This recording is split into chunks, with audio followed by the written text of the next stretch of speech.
արդեն ասացի շատ հանգամանալից քննարկել ենք, բայց նաև իմ պարտքն է կարող եմ ուղղակի թվարկել այս պահին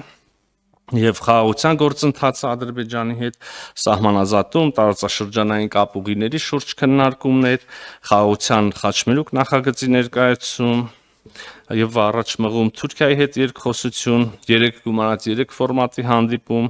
Իրանի Վրաստանի հետ համագործակցության խորացում, այս վերջին երկուսից մեկի հետ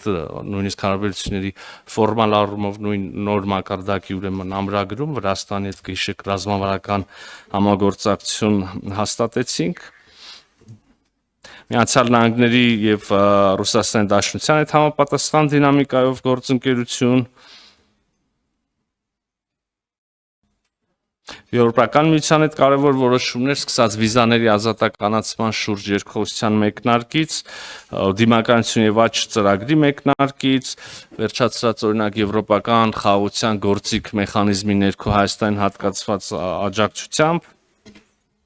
եւ Հայաստան Եվրոպական միություն գործընկերության նոր օրակարգի շուրջ բանակցություններ։ Ես կարող եմ շարունակել Մերձավոր Արևելք, Ասիա, Լատինական Ամերիկա, Աֆրիկայի երկրներ, չգիտեմ, հիշում եք անցած տարի առաջին անգամ տեղ ունեցավ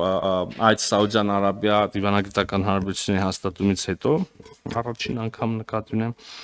Եվ հիմա արդեն 2025 թվականի 6-րդ ամիսն ենք սկսել եւ պարզա որ այս 6 ամսվա ընթացքում, կես տարվա ընթացքում արդեն բոլոր ուղղություններով իրադարձությունները այնպես են առաջանցել, որ գուցե ավելի նպատակարարմանա 25 թվականի առաջի կիսամյակի քաղաքական հաշվետվությամբ հանդես գալ։ Այստեղ էլ նորություններ ունենք, կուզեի շատ համառոտ ամփոփել։ Տարին սկսվեց Միացյալ Նահանգների հետ ռազմավարական գործընկերության ուրեմն հաստատմամբ հիշում եք այս ռազմական երկխոսությունը նոր մակարդակի բարձրացնելու ռազմական գործընկերություն դարձնելու ուրեմն փաստով բազմաթիվ շարժումներ եղան այն մասին թե որքանով է Միացյալ Նահանգների նոր վարչակազմը հավատարիմ այս սկզբունքներին եւ այս ձևաչափին, կարծում եմ հիմա արդեն կարող ենք փաստել, որ նույն Միացյալ Նահանգների կողմից մի քանի հավաստիացում եղավ այն մասին, որ այս առումով ոչինչ չի փոխվում եւ մենք ռազմավարական գործընկերներ ենք։ Իհարկե մենք այն ժամանակ էլ ունեինք այս հավաստիացումները եւ վստահությունը, բայց մամուլում եւ հանրության մեջ որոշակի ուրեմն հարցադրումներ եղան։ Այնուհետև նաև պետք է ասեմ, որ բացի երկկողմորակարգից, օրինակ Միացյալ Նահանգների հետ մենք տեսնում ենք նաև նոր վարչակազմի ընդգծված հետաքրքրությունը ուրեմն խաղաղության օրակարգի լայն աշխարհում եւ մասնավորապես Հարավային Կովկասում խաղաղության ուրեմն օրակարգի առաջ մղման, երկարաժամկետ խաղաղության հաստատման